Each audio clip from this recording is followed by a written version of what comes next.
R ശ്രീജിത്തിന്റെ വിശദാംശങ്ങളുമായി ഇപ്പോൾ തിരുവനന്തപുരത്ത് നിന്ന്. ശ്രീജിത്ത്, നേരത്തെ നടന്ന ഉപതെരഞ്ഞെടുപ്പുകളിൽ PV അൻവറിന്റെ പ്രഖ്യാപനങ്ങൾ ഫലം വന്നപ്പോൾ എന്ത് സംഭവിച്ചെന്നൊക്കെ നമ്മൾ കണ്ടതാണ്.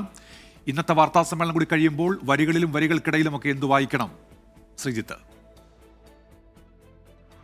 ഉന്മേഷ്, തൃണമൂൽ കോൺഗ്രസിൽ ചേർന്ന PV അൻവറിന്റെ ലക്ഷ്യം ഇപ്പോഴും കേരളത്തിലെ UDF മുന്നണിയുടെ ഭാഗമാകുക തന്നെയാണ്. അതിന് ഉതകുന്ന തരത്തിലുള്ള ചില പ്രഖ്യാപനങ്ങൾ നടത്തിക്കൊണ്ടാണ് അദ്ദേഹം വാർത്താ സമ്മേളനം അവസാനിപ്പിച്ചിരിക്കുന്നത്. ഇതിൽ ഏറ്റവും പ്രധാനപ്പെട്ടത് പ്രതിപക്ഷ നേതാവ് VD സതീശനെതിരെ നിയമസഭയിൽ എഴുതി നൽകിയ അഴിമതി ആരോപണം തിരുത്തുകയാണ് ഉണ്ടായത്.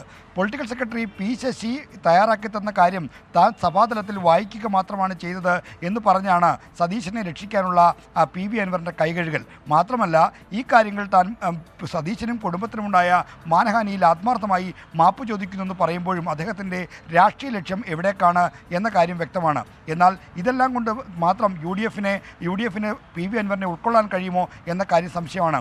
അൻവറിൻ്റെ രാഷ്ട്രീയ പ്രതികരണങ്ങൾ ഇപ്പോഴും രാഷ്ട്രീയ പക്വതയോ മിതത്വമോ വന്നിട്ടില്ല എന്നതിൻ്റെ ഏറ്റവും നല്ല ഉദാഹരണമാണ് UDF നിലമ്പൂരിൽ ഒരു ക്രൈസ്തവ സ്ഥാനാർത്ഥിയെ മത്സരിപ്പിക്കണം എന്ന് പറഞ്ഞതും. മാത്രമല്ല, അതിനായി മലപ്പുറത്തെ DC പ്രസിഡന്റ് VS ജോയിയുടെ പേര് ചൂണ്ടിക്കാട്ടിയതും.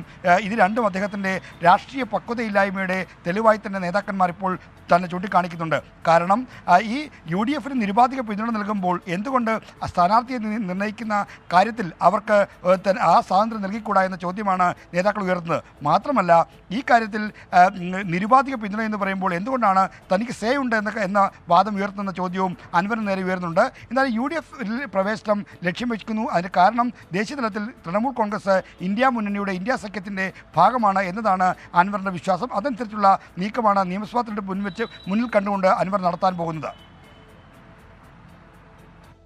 ശരി, ആർ ശ്രീജിത്താണ് തിരുവനന്തപുരത്ത് നിന്ന് വിശദാംശങ്ങൾ നൽകിയത്.